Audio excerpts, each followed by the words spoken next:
Hello everyone, I'm Akanksha and I'm from the ICBM School of Business Excellence, and today I'm going to discuss about a book which I recently read. It is Originals, How Non-Conformists Change the World.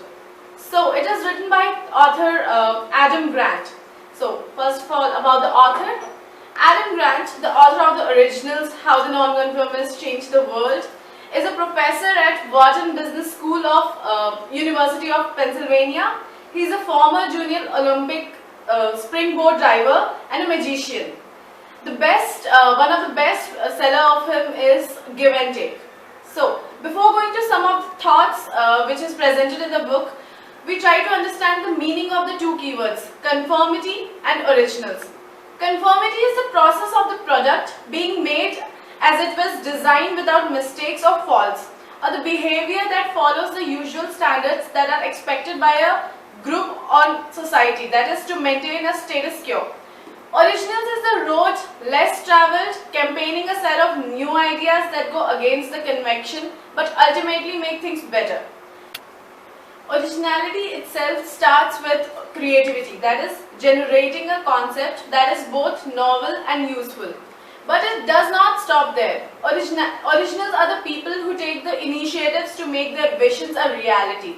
The originality will not let the world stuck in status quo. New originals come with the new original ideas that are workable and useful. Throughout the history, there have been extraordinary people who move the world.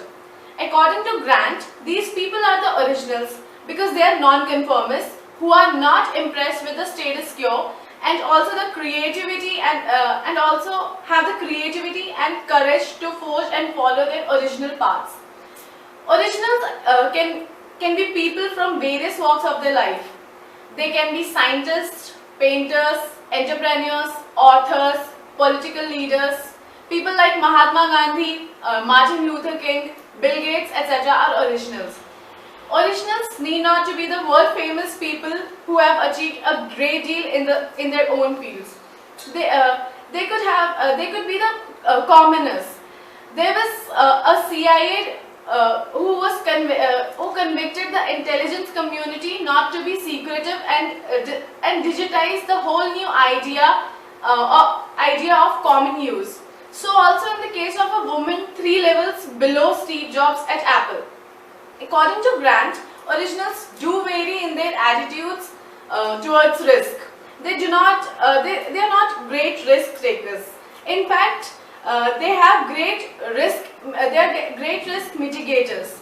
The author cited the example of Bill Gates.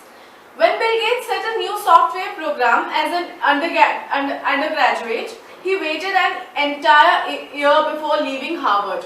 He did not drop out, but applied for a leave of absence, mitigated the risk in this case.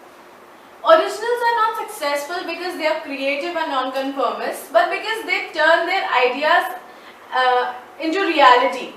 They find a way to overcome resistance to change. To succeed, original must often become tempered radicals. In tempered radicals, not radical ideas are mingled with cool familiar ideas to create a combination that is less shocking and more appealing to the mainstream audience. Procrastination is a common habit of creative thinkers and great problem solvers. Procrastinating means avoidance of doing a great task that needs to be accomplished or acting of delaying.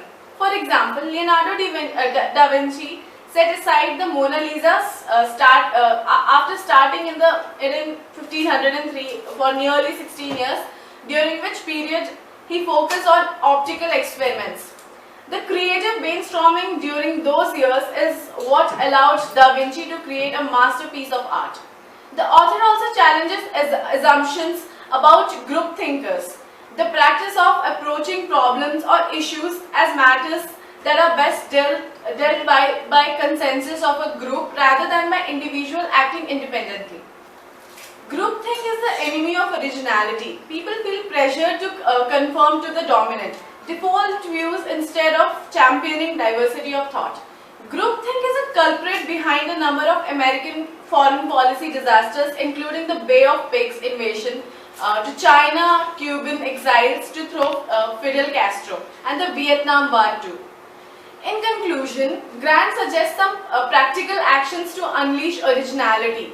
The first steps for the individuals to generate, recognize, voice and champion new ideas. The next step is for the leaders to stimulate novel ideas and build culture that become dissent. The final recommendation are for the parents and teachers who help children become comfortable taking a creative or moral stand against the status quo. So that's all. Thank you.